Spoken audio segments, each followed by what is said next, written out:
Welcome back to the Ice Fast Sports Podcast. I'm Griff. I'm Matt, and bearing any technical difficulties, any more technical difficulties, we should be here. We should be live, and we should be blessing your ears and earlobes with our soothing voices as we discuss fantasy football. It took us about an hour to set this whole thing up. Lots of technical difficulties on this fine Wednesday evening.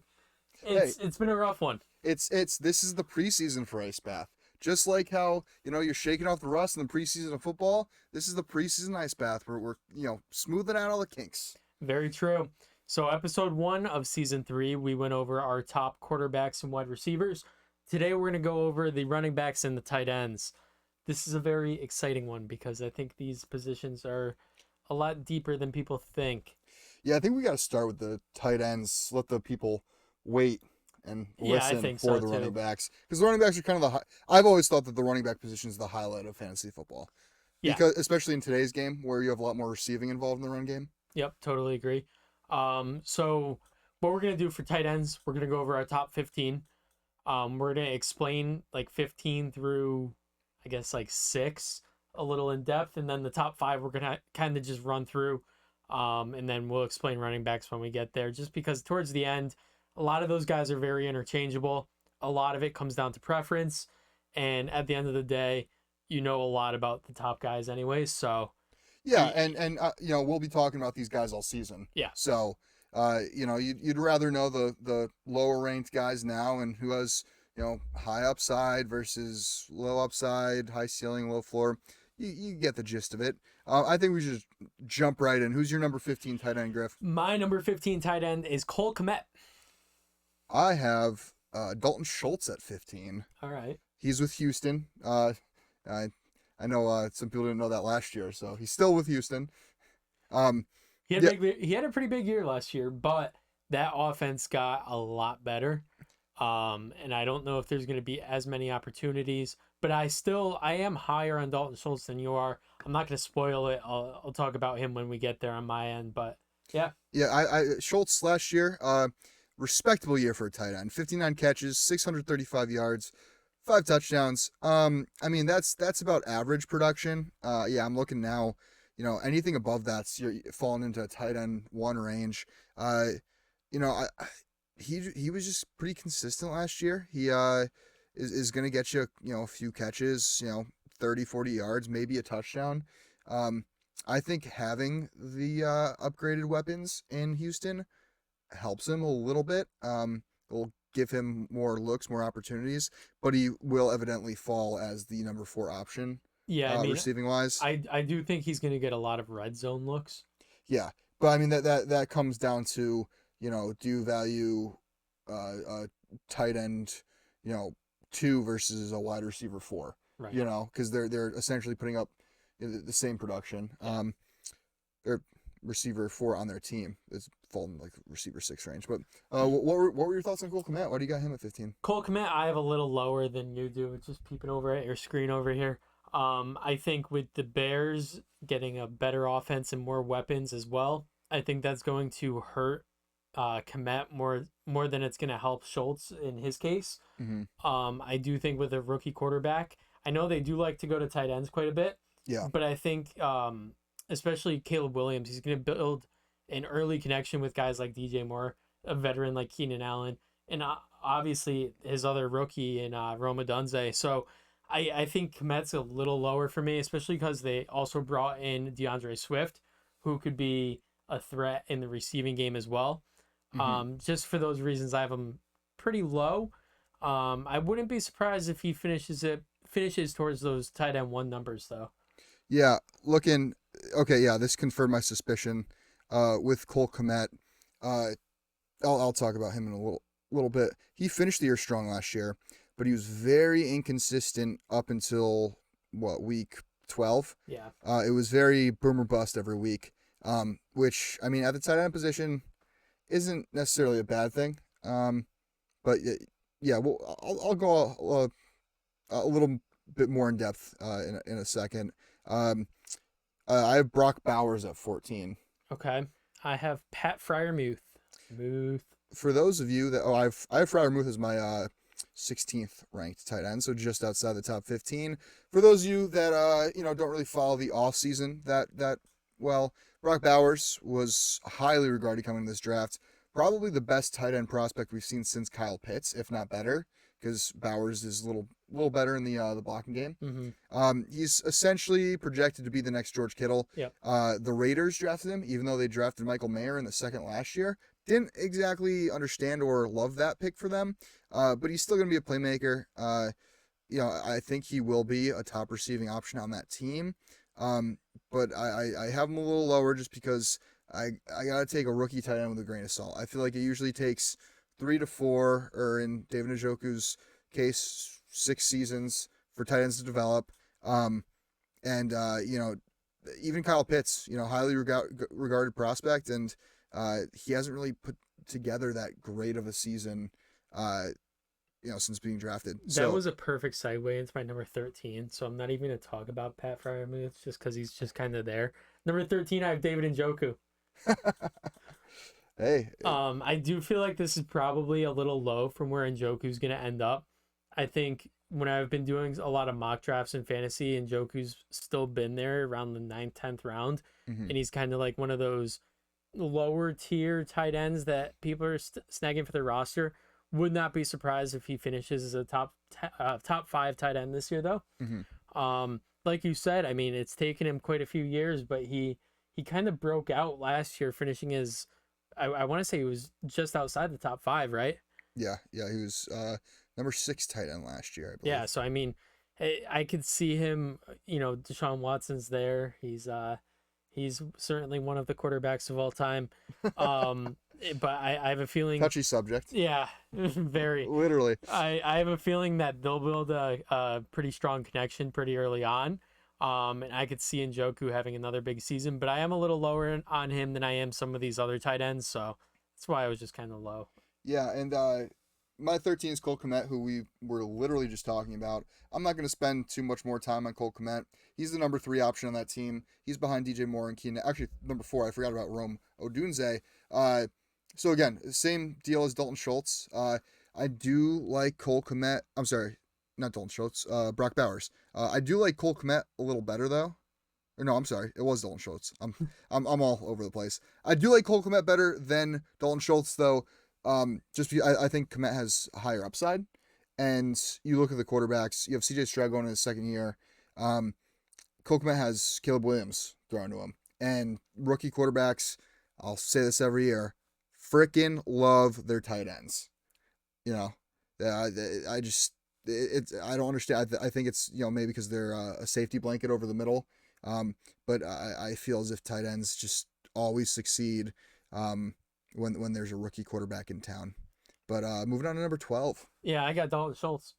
Oh, would you like to talk about Dalton Schultz? Yeah, it actually ties in with what you were saying with the rookie quarterbacks and their safety blanket.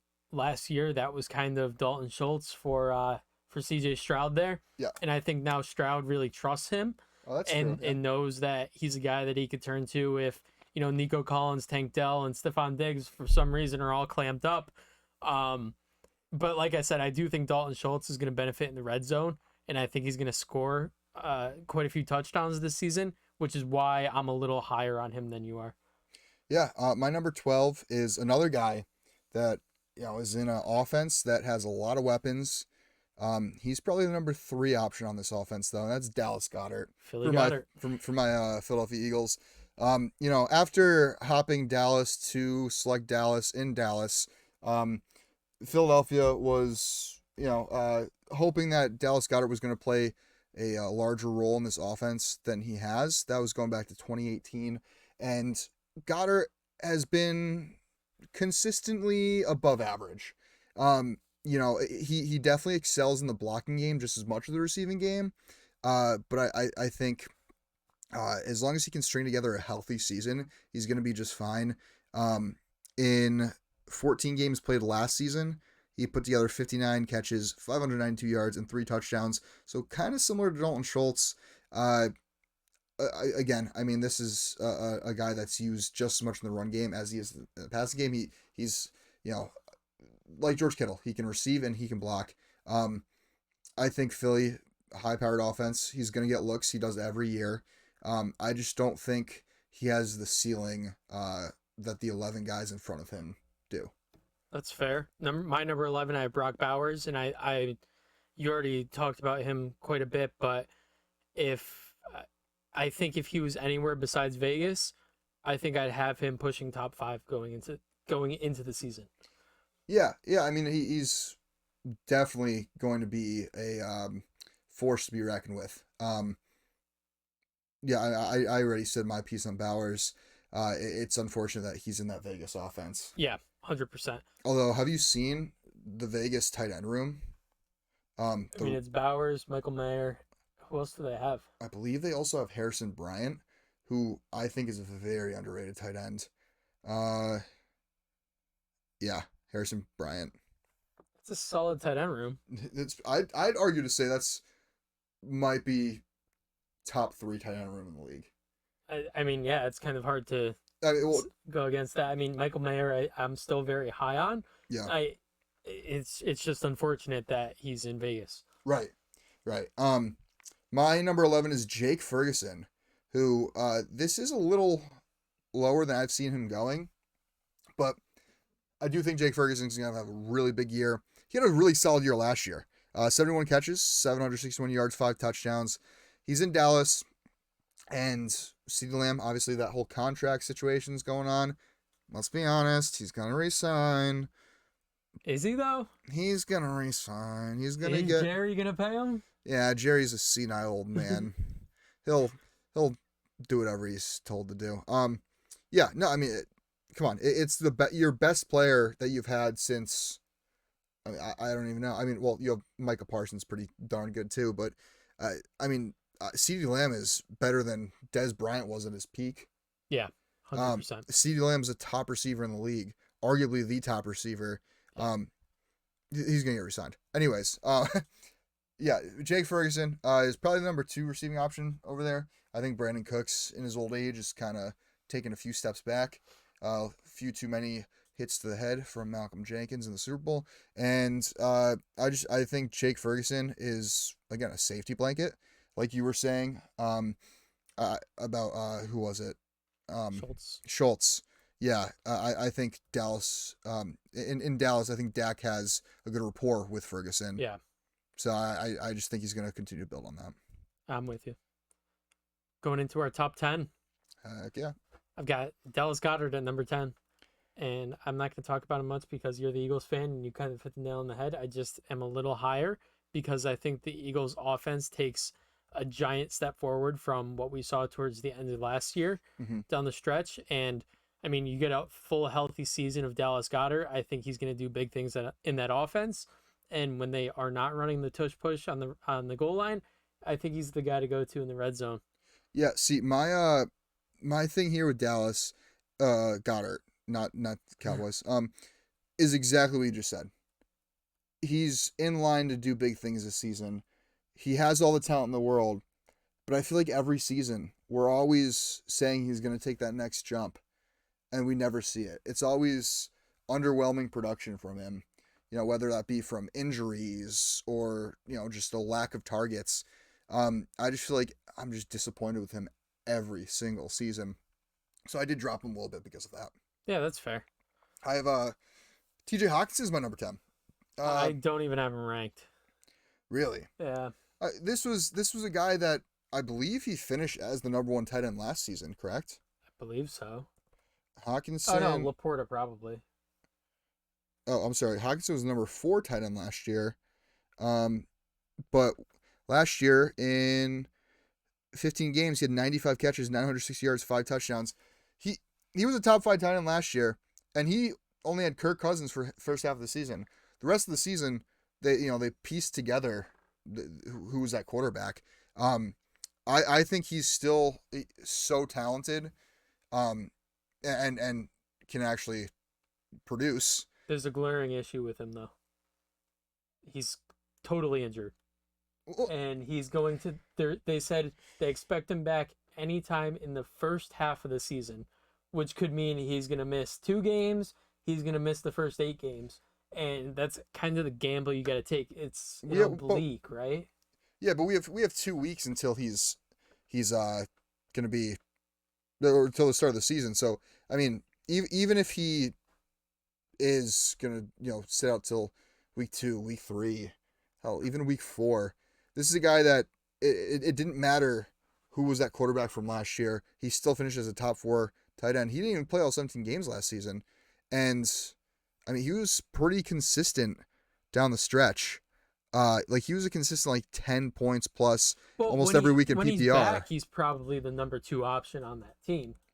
Yeah, and I think he's a top 5 tight end when he's healthy.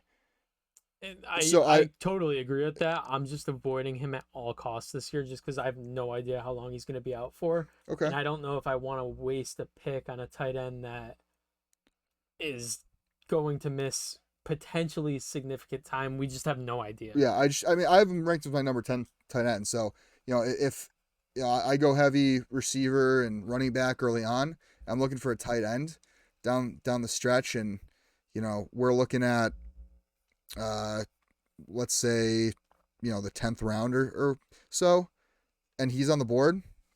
I'd take him as my number 1, take that gamble, and then go and get a Dalton Schultz or somebody to fill in until Hawkinson's back. Just because the ceiling is definitely there. There is a lot of risk though. Yeah. I'm with you there. What was that? Your number 10? 10. Yeah. My number 9 is Jake Ferguson. Um, I just think he has another big year. He showed that progression last season. You already went over his numbers. Um, like you said, I think Dak has built a great rapport with him, and I totally agree with you. He's the number 2 option on that team. Brandon Cooks is kind of cooked, and for those reasons, I have him inside my top 10. Kirk Cousins last year. What week did he get hurt? Week 12. I want to say it was week 12. Um, I'm sorry, week 8 he got injured. I'm just looking because I want to see Hawkinson, his first 8 weeks of production. So in Hawkinson's first 8 weeks last year, and you'll see why I'm segue. This is a good segue into my number 9. He had week 1, 11.5 points, 25.5 week 2, 13.5 down week 4, 4.5, but then 10, 11, 19.5, and then just about 21 by week 8. He was getting almost 8 plus targets a game. That's because Kirk Cousins was his quarterback. Oh boy. So you can see where I'm going with Oh this. boy. I have Kyle Pitts as my number 9 tight end. I love it. I think Pitts is going to have a breakout year, I but hope so. I feel like we've been saying this ever since he was drafted. Not just me, everybody in the fantasy football community. Clearly, Arthur Smith is not a fantasy football guy. Yeah, and Arthur Smith has really, I think, stunted Pitts' growth. I think Pitts is going to have a fine year, but I think due to the boy crying wolf of every year, oh, Kyle Pitts is going to break out. I think you do need to peg a couple points off for him because again, there's risk associated with him. But my whole point with the TJ Hawkinson production under Kirk Cousins is Kirk Cousins is going to throw to his tight end. Kirk Cousins always has relied heavily on his tight ends, and I don't think this is any different, especially since Pitts is the number 2 receiving option in Atlanta behind Drake London. I think Pitts could have tight end 1 potential. I have him at number 8. My number 8 is Kyle Pitts for all the reasons you just said, and I also think Kyle Pitts is going to play a lot of slot this year. Mm-hmm. I think he just profiles as a guy that could play in the slot, and he's not much of a blocking tight end to begin with. No. So I could see him out wide quite a bit this season, and I do think that's going to create a lot of mismatches against some linebackers and slot corners who are undersized. He's got the speed, he's got the height. He's got the size, height, weight, speed, what you look for. Kyle Pitts breakout year, I'm all for it. My number 8 is somebody that you had at 13. So I have him 5 tight end spots higher. David Njoku. David Njoku, like you had said, finished just outside the top 5 of tight ends last year. He caught on hot at the end of the year. Weeks 14 to 17 last season, he had 27 points in week 14 to 15. Followed that up with 16 in week 16. And then week 17, he had 18 points. Njoku was really, really getting hot. He had 8+ targets in each one of those games. You got and he was essentially the number 2 option there behind Amari Cooper in Cleveland. And that was after his face got burnt off. Yeah. Yeah. Njoku definitely had a breakout season last year. Not much has changed in that offense aside from acquiring Jerry Jeudy and maybe getting healthy on the O-line and with your running backs. But I think David Njoku is going to go back to having a big year. 81 catches, 882 yards, and 6 touchdowns total last season. That's elite production for a tight end. At my number 8th tight end overall, I would take him, 8th, 9th round around there to fill in that tight end spot. I would be more than happy with Njoku as my tight end. Yeah. All right, let's kind of speed run through some of these now. Okay. Number 7, I got Evan Ingram. I have Dalton Kincaid going to have a big season now that he's probably the first or second option receiving honestly, in Buffalo. Number 6, I have George Kittle. I have Mark Andrews. So this is where I'm saying I think these top 7 are honestly so interchangeable. A lot of it comes down to preference. A lot of it comes down to guys who you're high on, offenses that you like.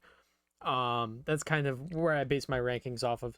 So 6, I have Kittle. Who would you say you have? Andrews? Mark Andrews. We're also in a weird season where, there are your top 7, not even 7.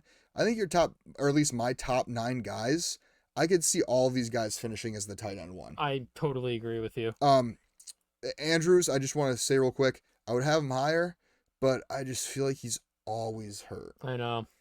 5, Evan Ingram. 5, I have Travis Kelce. As I mentioned last episode, I think Evan Ingram is still the number 1 receiver there in Jacksonville. And holy guacamole, you have Kelce at 5? I do. I think this is the year of regression for Travis Kelce. And I don't think the regression is going to hit crazy. I just think I think this is the year. I'm really jumping in on the Rashee Rice hype train right now.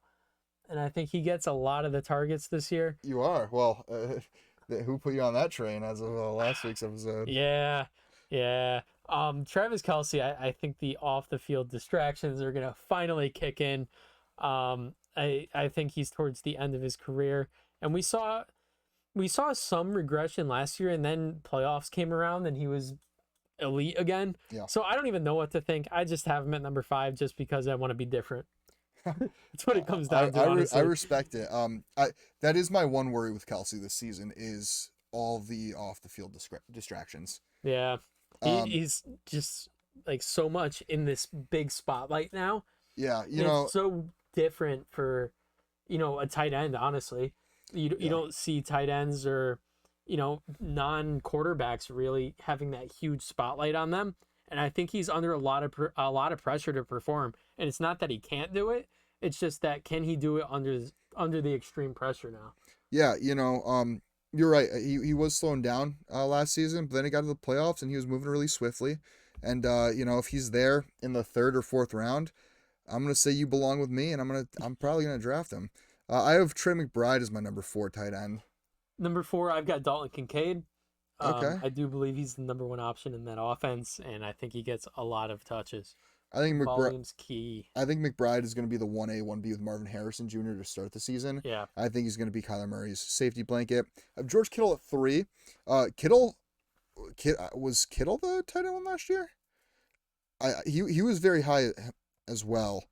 I love George Kittle tight end 5, but he had a crazy season. He had 65 catches for 1,020 yards and 6 touchdowns. Yeah. Anytime a tight end's put over 1,000 yards, and that was off 16 games, Kittle finally had a healthy season. He produced. Yeah.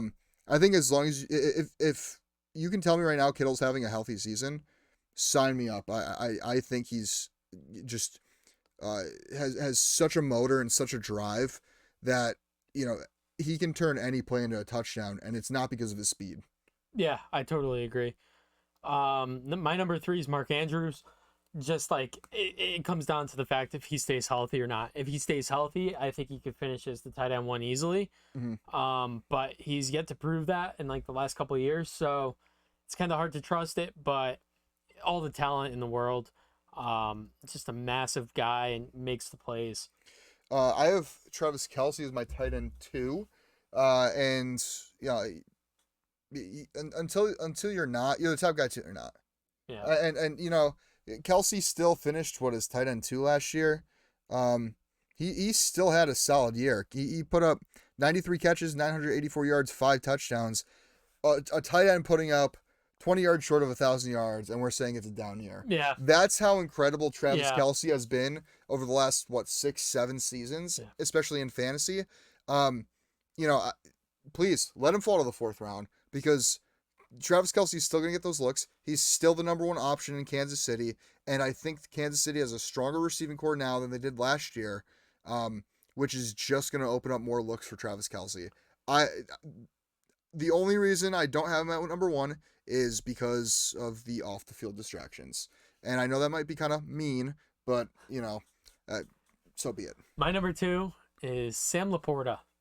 Obviously the best season of any rookie tight end in NFL history. He's got he somehow got to back that up. But I still think he has a very, very strong year.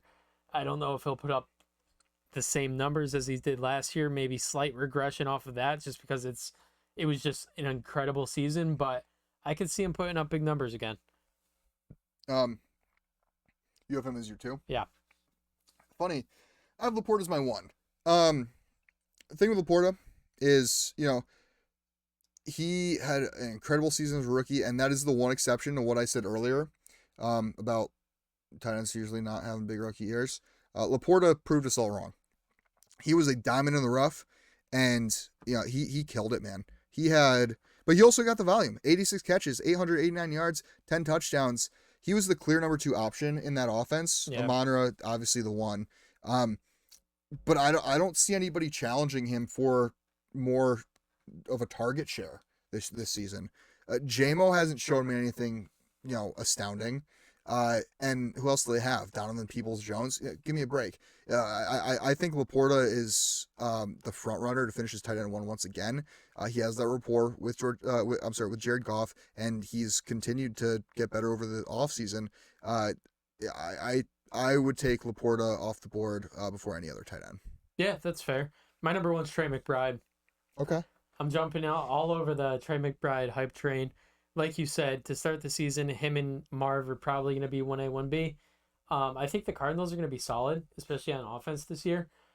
And yeah, I mean, that's just what it comes down to. He had a strong end of the season. Yeah. And I'm really thinking that he's going to carry that over into the beginning of this year, start off hot, get the confidence up, and then it's all uphill from there. From weeks 10 to 17, he had 7 or more receptions in each game. So, I'm sorry, targets, not receptions, targets. Which I'm not going to complain if you're targeting a tight end 7 times and I own him, by all means. Let's move on to our running backs. Yeah. What do you want to do? Top 20? Or 24. I think top 20 is fine. Yeah, let's do top 20. All right. You want to kick it off? Yeah, my number 20 running back. It's Ramondre Stevenson. Just got paid. I think he's going to be utilized effectively in the passing game as well. And, this offense might not be very good. Guess you kind of got to wait and see what you got in Drake May. I think they're going to rely on probably their best offensive playmaker in Ramondre Stevenson. You didn't pay him for nothing. He's going to get the carries. He's going to get the receptions. He's going to play a big role in this offense. So I have him at number 20. I personally do not have any faith in this New England Patriots offense this year. Ramondre Stevenson is my running back 33. Wow. My number 20 running back, though, is Aaron Jones. Okay. Aaron Jones was a little banged up last season. What did he finish with? Aaron Jones finished with 142 carries, 656 yards and 2 touchdowns on the ground, with another 30 catches, 233, and touchdown in the air. But like I said, he was battling injuries. It was kind of a different look Packers offense. But now he's going to Minnesota where he doesn't really have a ton of competition behind Ty Chandler. And, I think they will utilize him. Aaron Jones is a very underrated running back, in my opinion. Totally agree with Um, you. and, Minnesota has a really, really good offensive line. They're probably going to lean a little more heavily on the run game with Sam Darnold at quarterback, Hmm. to alleviate the pressure off of him. But, I mean, yeah, Aaron Jones missed week 2, 3, 5, 6, 12, and 14. But he finished last year with 15 more points the last 3 weeks And played well in the playoffs. and played well in the playoffs. I think he still has some juice left. I'm with you. I'm actually pretty significantly higher on him than you are too. Oh, wow. Okay. 19. 19, David Montgomery. He's my 21. He's just outside the 20 Yeah, for me. I mean, I'm still very high on him. I think he's going to get a lot of touchdowns, and as good as Jahmyr Gibbs is, it's still kind of like a 1A 1B. Gibbs as the 1A, and you got Montgomery as the 1B. They're going to use that two-headed monster in the backfield, and he's just a great change of pace back, and he's going to get the touches on the goal line. Volume is king, Two-headed especially monster. with Is that what they called you in high school? yeah. And then I mean David Montgomery. I've loved him since he came out of college. Yeah. Yeah, Montgomery. I mean, there were, I believe, don't quote me on this. You can look it up right now. Look up the top rushers last season. I don't believe there was like more than like 7 1,000-yard rushers in the league. I could be wrong, but I want to say it was like 6 or 7 guys that went over 1,000 yards. Could be totally wrong. I didn't think there was a lot of them though. Quite a few. Was there? Yeah. Was there? McCaffrey, Henry, Kyron, How many Cook, total? Like 12? 4, 5, 6, 7, Because 8, 9, 10, 11, 12. yeah. Okay, so still double what I said, but that's still not a lot. That's kind of a third of the league Yeah. starting running backs.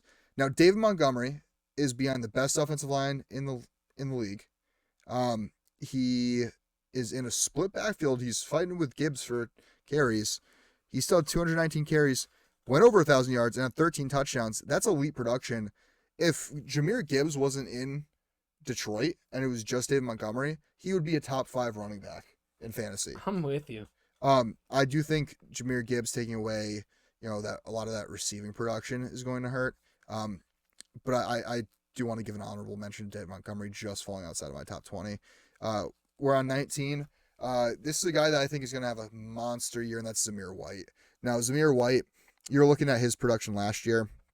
Only 104 carries with 451 yards, which is very, very subpar. But you have to look at the situation that's there. You look at their depth chart. Behind him, there's Alexander Madison, Amir Abdullah, and my sleeper, Dylan Lobby. I don't know how to pronounce the last name. Who I think is going to be good. But Zamir White doesn't have any competition going into week 1. Yeah. Yeah, the team's not going to be very good, but They might suck. they very well might. But he's still going to get snaps. He's still going to get carries. They're still going to use him. And if you look at his production, the last 4 weeks of last season, he had 14 or more fantasy points the last 4 games. Once Josh Jacobs went down and was ruled out, Zamir White stepped in and stepped up. Yeah, I've got Zamir White as my number 24, but it's just because we have such a limited sample size on him. Yeah. Well, I think that is the thing that is going to scare a lot of people off is that small sample size. But you look at the situation, he showed out a little bit in the receiving game too. Not a ton, but I do think he has RB1 potential. Yeah. My number 18. So we're on. Yeah. I got Alvin Kamara. Okay. Alvin Kamara is still so slept on. I believe last year I want to say he finished as a top 8 running back in fantasy. Oh, really? I believe he was like number 7. The thing with Kamara is it's very heavily Number 11. 11. Okay. Very heavily reception based. Yeah. Yeah. And Derek Carr kind of sucks. So Okay, that's fair enough. it's Alvin Kamara is that I think offense. they're going to be throwing a lot of checkdowns to Alvin Kamara. Yeah, no, I'm totally with you. I don't think the Saints are going to be very good at all this year. No, I wouldn't be surprised to see Carr get benched halfway through the season for Spencer Rattler. I could see that. I think Kamara is going to be a great RB2, which is about where you have him ranked. Yep. I'm a little higher on him than you are. I have him at 16. Okay. So we can just skip over him when we get Yeah. to 16. Kamara, very heavy on the receiving game though. I don't think Kamara's ever rushed for over 1,000 yards in a season. Has he still not? Yeah, I don't believe so. Because I last know year, that was a thing for quite a while. yeah. But you know what? Last year he had 75 receptions Yeah. in 13 games. Yeah, that's just massive volume. That's insane for a running back. And I still will forever owe him for, his 6 touchdown game on Christmas. Yep. But anyway, my number 18 back is James Conner, who I think is going to be just fine when he's healthy. He's a beast. And like you said, Arizona's going to have a very improved offense. Does scare me that they drafted Trey Benson. I could see Trey Benson taking over as the RB1 later in the season, especially if, an injury kind of expedites that. But going into the season, you got to go James Conner as, kind of a low-end RB2. I have Connor at 17. Okay. And I'm not scared of Trey Benson taking over the backfield at all.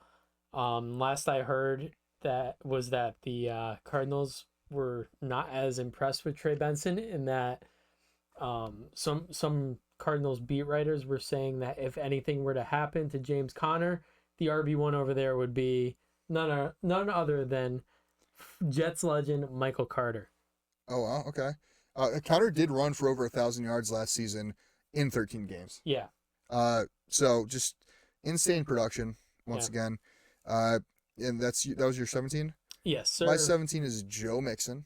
Oh, okay. Joe Mixon, another 1,000-yard rusher, just barely 1,034 yards, 9 touchdowns, but also very, very good in the receiving game. 52 catches, 376 receiving yards, 3 receiving touchdowns.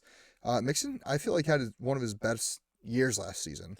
So Mixon, I have at number 21, just outside my top 20. It scares me a little bit that they loaded up so heavily in that passing game. Yeah. You bring in Stephon Diggs. I mean, you got Nico Collins, you got Tank Dell, you got Dalton Schultz, who we talked about for it feels like an hour.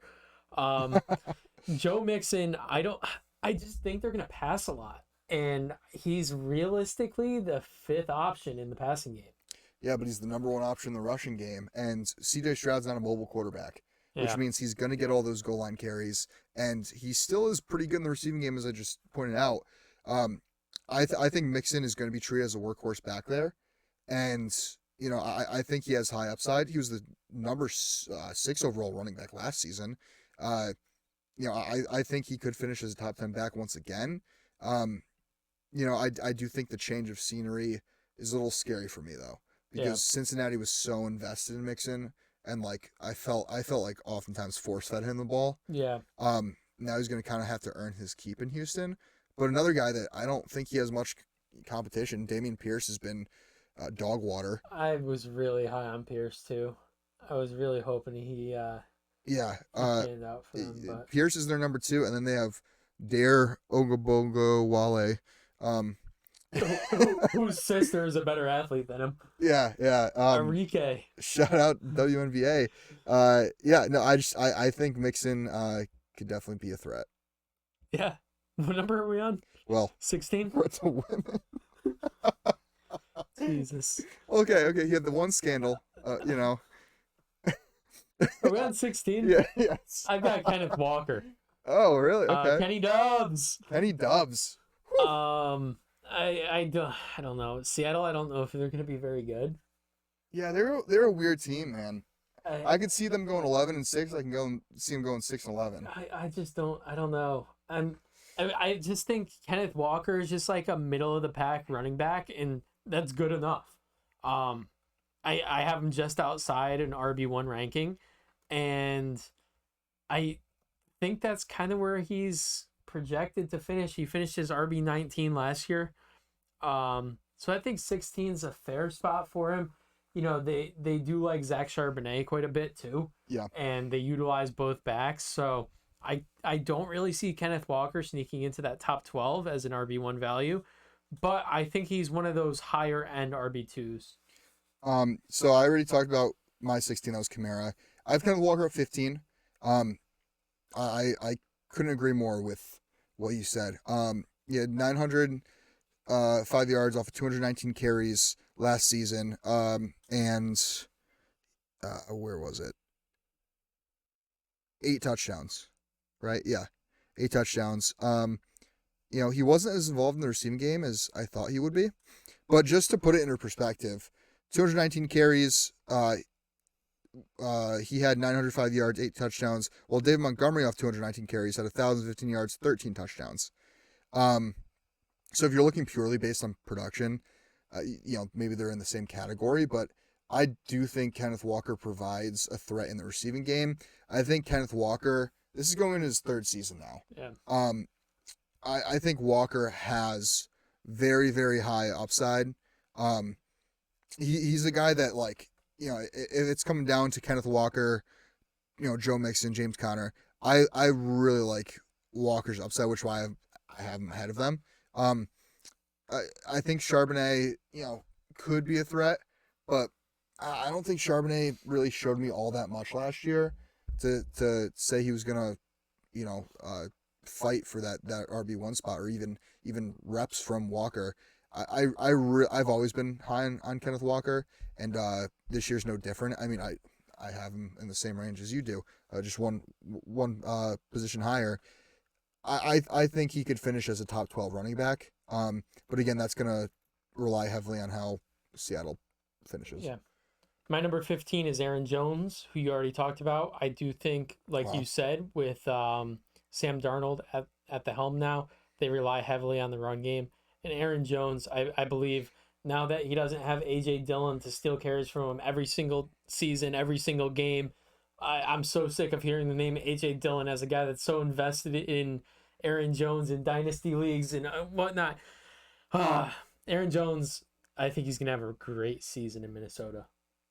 Yeah. My 14 is Devin Achane. I'm on the Achane train.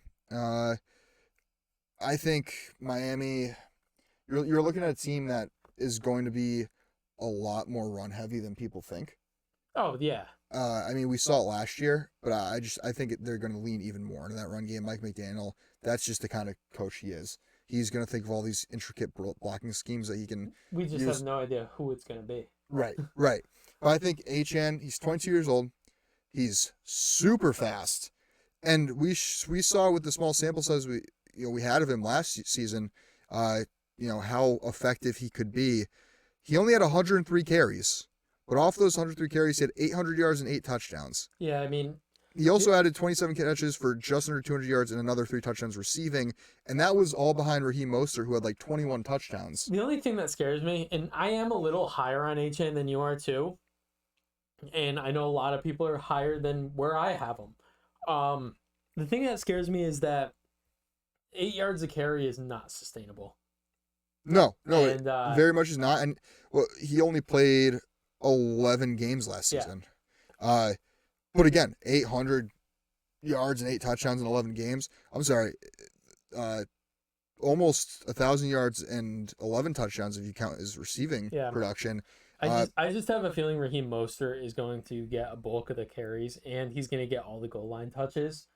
I mean, I think HN is so explosive that it's going to be kind of like how Jahmyr Gibbs was last year, where Montgomery was the lead back, but Gibbs was putting up just as much production. Yeah, that's fair. But I mean, that's also only why I feel like I'm talking myself into lowering HN on my list, but I'm not going to. I have HN as my 14th ranked running back, so like a high end RB2, because you do have the opportunity of him getting another week where he has 54 points like he did week 3 against Denver last season.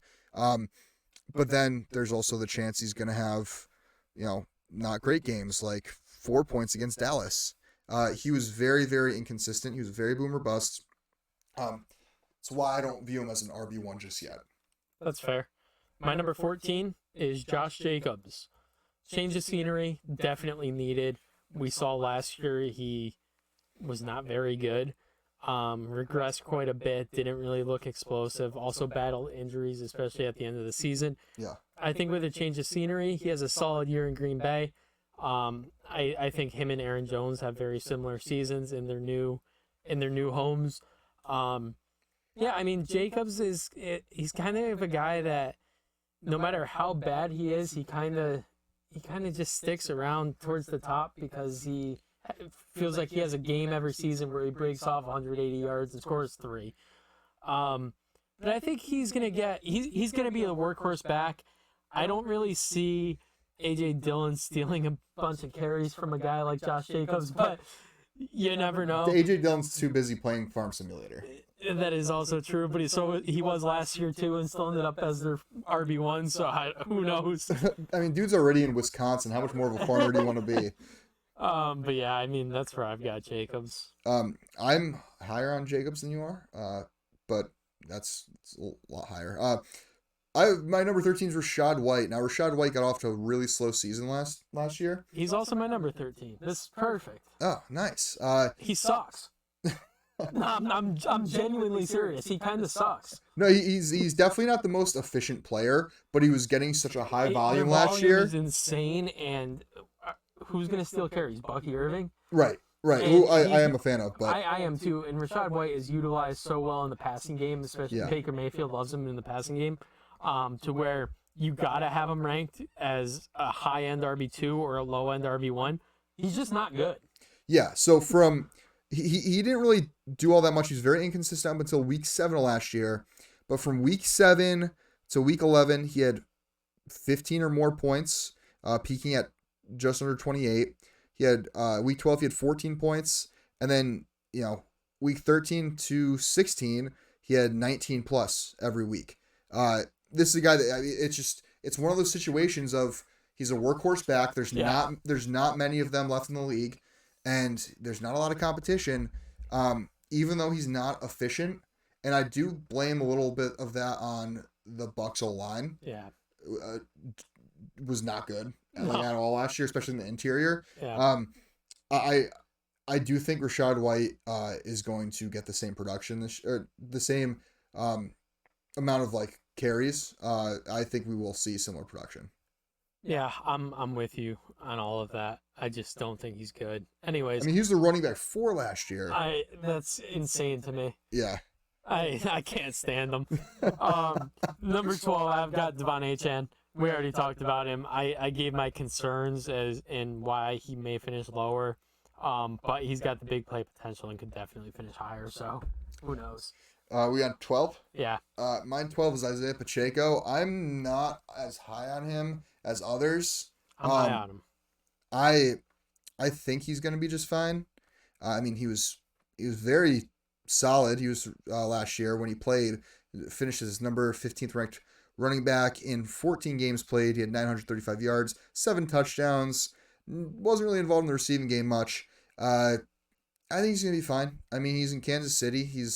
I think he's still going to, split carries with CEH, who is never going to go away. He's like a bad cold. He's like AJ Dillon. I don't know if CEH is playing Farming Simulator. I'm higher on Pacheco. I'll just talk about him now. I have him at number 8. Wow. Okay. I just love how hard he runs on every single run. It's hilarious. He does. KC is always going to be a pass heavy team. And I don't think KC's defense is going to be as good this year. I think they're going to be in a lot more games than, ahead by a lot.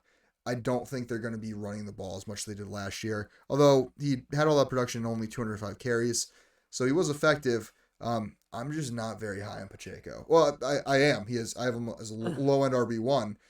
He's just so much better than a guy like Rachaad White. It's not even close. I have him back to back. But I mean, you're looking at between Rachaad White and Pacheco.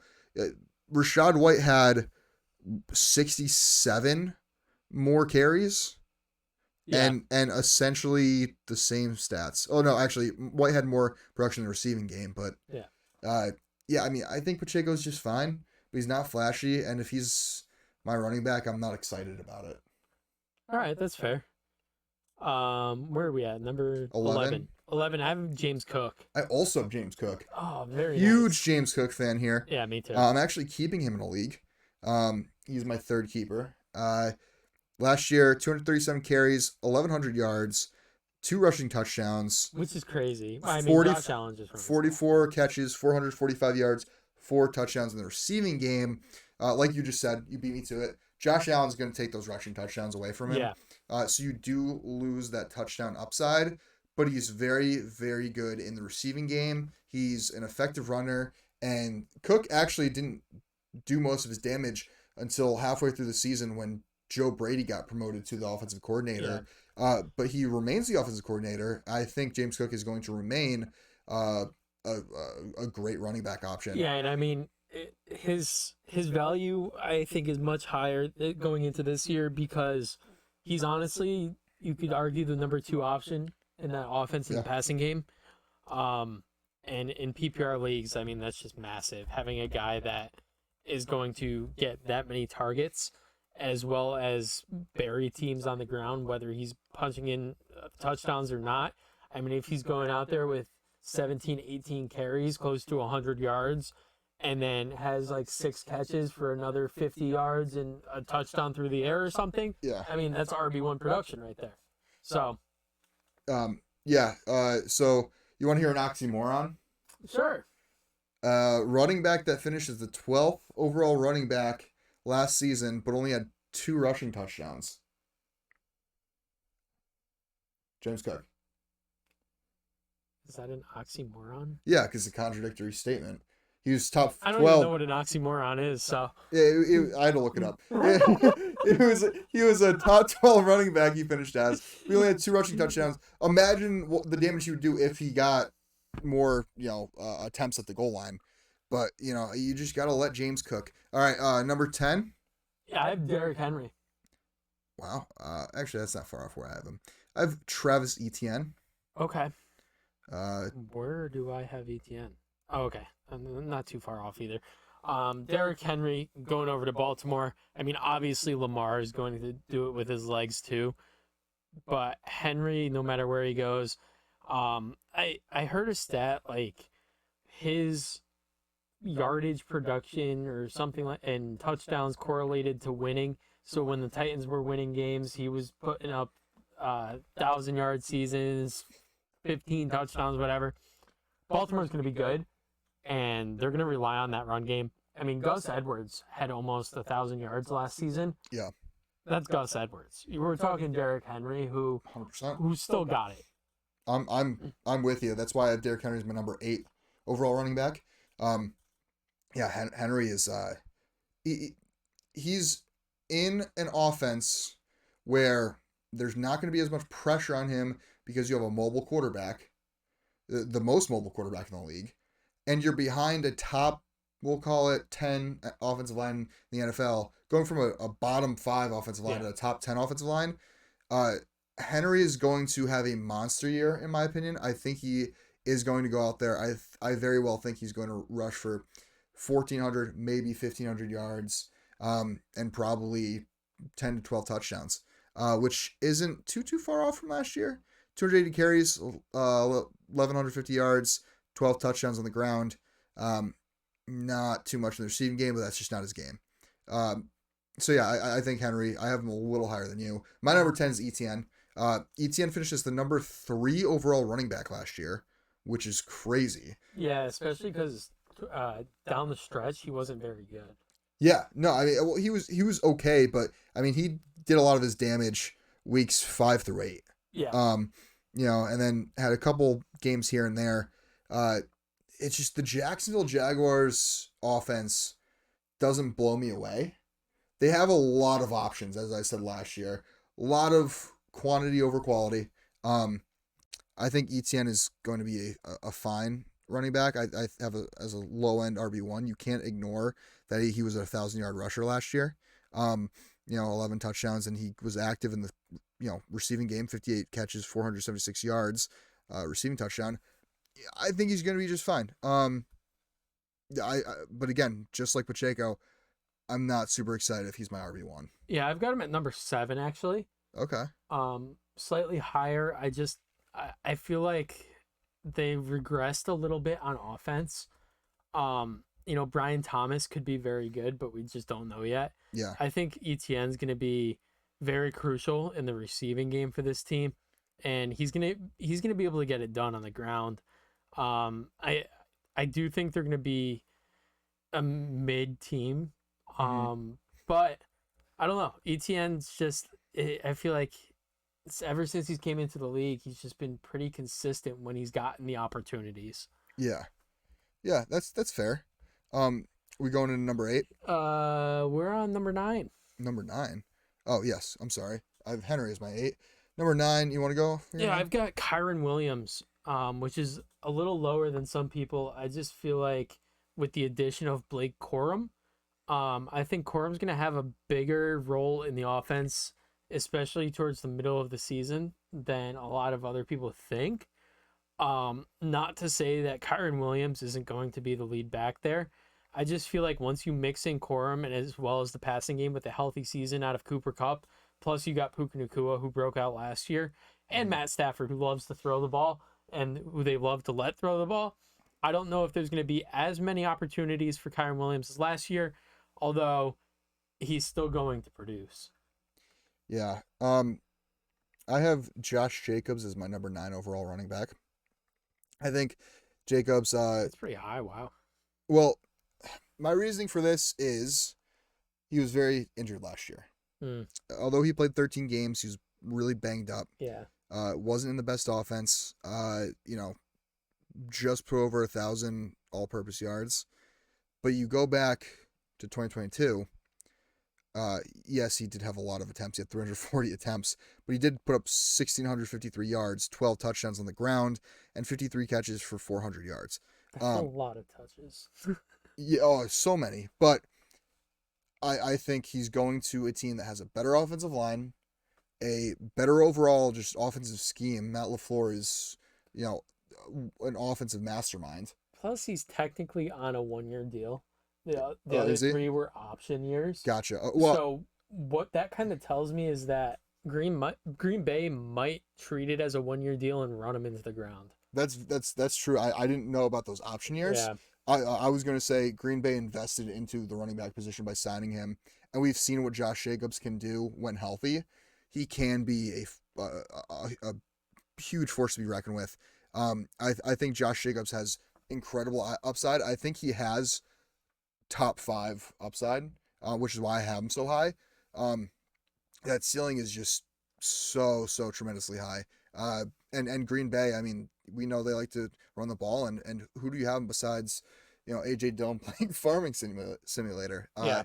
Not many other people. So, and they don't like that Marshawn Lloyd that they drafted. They're not looking how he's looking. So I think you're getting a healthy Josh Jacobs in Green Bay. He's going to do some damage. And so is AJ Dillon. Yeah, mowing the fields and harvesting the wheat. What are we on, number 8 now? 8, but I already talked about Derrick Henry. I already talked about Pacheco. My number 7, I have ETN, who I already talked about. I have Jahmyr Gibbs. Not much to say about Gibbs other than he's going to have probably a good year. He's running behind one of the best offensive lines in the league.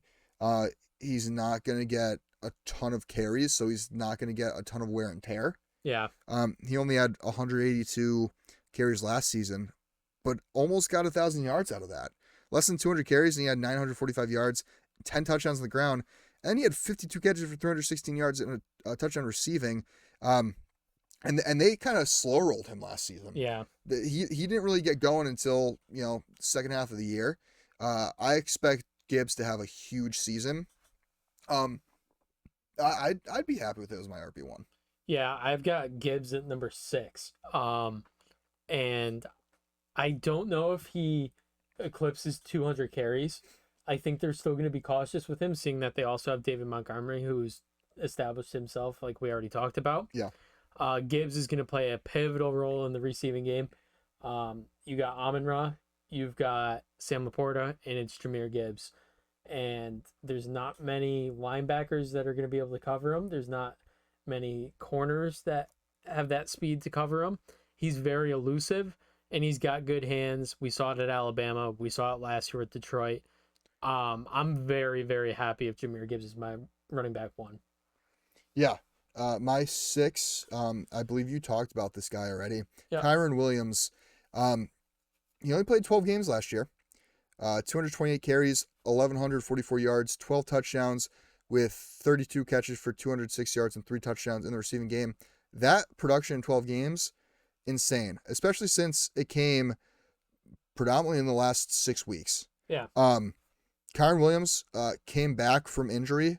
I forget what his injury was exactly because I didn't own him last year. But week 12, 39.5 points. Week 13, 20. Week 14, 15. Week 15, 25. Week 16, 17. Week 17, 30. Kyren Williams finished the season so incredibly strong and looked like such a focal point of that Rams offense. And going into last season, nobody was talking about him. Yeah. I feel like everybody was high on Cam Akers. Me included, us included. He kind of came out of the woodwork, but they really stayed with him. Yeah. And I think they have a lot of faith in Kyren. I just think he's exactly what they want out of a running back. He can run it down the middle, or he can go out wide. He can receive. He can run it any way you want. Now I think Corum will, get his touches, but I don't think he's going to be as detrimental to Kyren Williams' production as a lot of people are saying. Yeah, that's fair.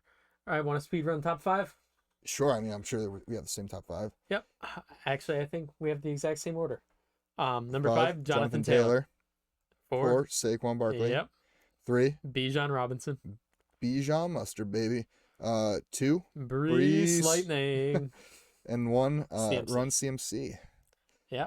Yeah, I mean, I think that's a pretty standard top 5. Taylor's going to be good. He's going to be, as long as he's healthy, he's going to be great. Yeah. Saquon Barkley, behind the Eagles O-line, I think Barkley's going to have a monster season. Mm-hmm. I could see him finishing as RB1 overall.